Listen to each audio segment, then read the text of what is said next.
अखंड भारत के शिल्पी सरदार वल्लभ भाई पटेल और इंदिरा जी आज होते तो भारत की ये नौबत नहीं आती। सवाल ये हो रहा है कि सीज फायर का वायोलेशन तो हुआ, पाकिस्तान ने शरारत किया, मोदी जी क्या कर रहे हैं? क्यों मोदी जी के रहते हुए पहलगाम हुआ? क्यों मोदी जी के रहते हुए पुलवामा हुआ? क्यों सरहद पर हमारे जवान मारे जा रहे हैं? उनकी कोई रिस्पॉन्सिबिलिटी है कि नहीं? कहाँ बैठे हुए हैं? क्या परफॉर्मेंस है उनका प्राइम मिनिस्टर के तौर पे इस क्राइसिस की सिचुएशन में? न चाइना उनका कुछ सुन रहा है, पाकिस्तान न सुन रहा है, अमेरिका सुने, अमेरिका डिसीजन लेगा। ये तो शिमला जो हमारा जो करार था उसका वायोलेशन है।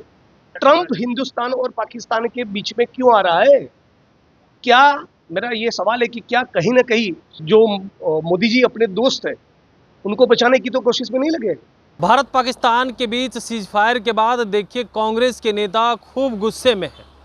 कह रहे हैं कि डोनाल्ड ट्रंप कौन होते हैं सीज फायर के बारे में बताने वाले। कह रहे हैं क्या कुछ भारत में जो होगा उसका फैसला डोनाल्ड ट्रंप करेंगे क्या? यह जो है कांग्रेस के बड़े दलित नेता हैं जिग्नेश मेवानी, विधायक हैं कांग्रेस के, खूब गुस्से में हैं। मोदी सरकार को सुना रहे हैं और सीज फायर को लेकर के नाखुश नजर आ रहे हैं। कह रहे हैं संसद का विशेष सत्र बुलाइए, और भी क्या कुछ कहते हुए नजर आ रहे हैं जिग्नेश मेवानी। सबसे पहले आप वो सुने। मैं तो इंदिरा जी को भी याद करूंगा और सरदार वल्लभ भाई पटेल को भी याद करूंगा। अखंड भारत के शिल्पी सरदार वल्लभ भाई पटेल और इंदिरा जी आज होते तो भारत की ये नौबत नहीं आती। सवाल ये हो रहा है कि सीज फायर का वायोलेशन तो हुआ, पाकिस्तान ने शरारत किया, मोदी जी क्या कर रहे हैं? क्यों मोदी जी के रहते हुए पहलगाम हुआ? क्यों मोदी जी के रहते हुए पुलवामा हुआ? क्यों सरहद पर हमारे जवान मारे जा रहे हैं? उनकी कोई रिस्पॉन्सिबिलिटी है कि नहीं? कहाँ बैठे हुए हैं?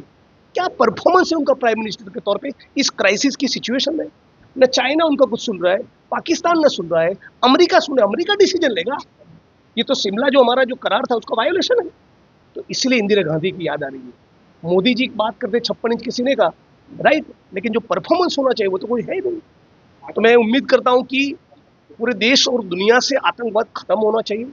भारत को अपनी पोजीशन और भी साफ करनी चाहिए, मोदी जी को क्लैरिफिकेशन देना चाहिए। तो जैसा कि राहुल जी ने कहा, एक पार्लियामेंट का स्पेशल सेशन बुलाइए, वहां दूध का दूध और पानी का पानी करिए। कब तक क्या क्या हुआ बताइए अब जनता को, पूरे मुल्क की जनता जानना चाहती है।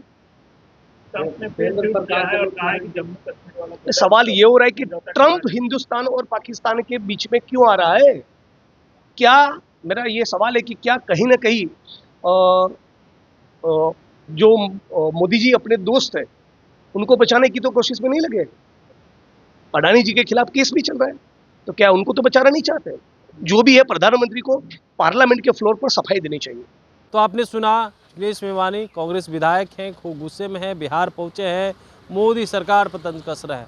कह रहे हैं कि भारत में कुछ होगा तो क्या फैसला अब डोनाल्ड ट्रंप करेंगे, और जो घटना घटी पुलवामा हो या पहलगाम में उसको लेकर के भी कह रहे हैं। और कह रहे हैं सीज फायर जो आपने किया है उसके बाद क्या कुछ किया, इससे पहले जो युद्ध चल रहा था क्या कुछ हुआ है, संसद के विशेष सत्र में बुला करके तमाम चीज़ का जानकारी दीजिए।